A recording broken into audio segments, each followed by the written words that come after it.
In today's video I'm going to talk you through setting up your phone so that you can just double tap on the screen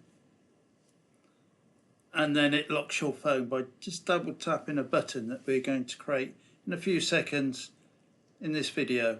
It's an easy, simple to follow video, only takes you a few seconds to set up, and if you found value in this video, please like and subscribe at the end. So here you can see me moving the button around so it doesn't obstruct anything on my screen. So if you go into settings, and then if you go to accessibility, scroll all the way down to touch. Accessibility touch, tap that, and then turn the accessibility touch on.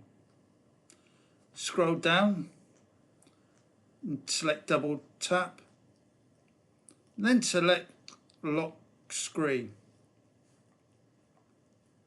Once you've done that, you will get the option to set a time. I've just set mine on the double tap for 3 seconds. And then just tap back. Okay, if you like this video, please like and subscribe. There's more videos at the end in a playlist relating to iPhones.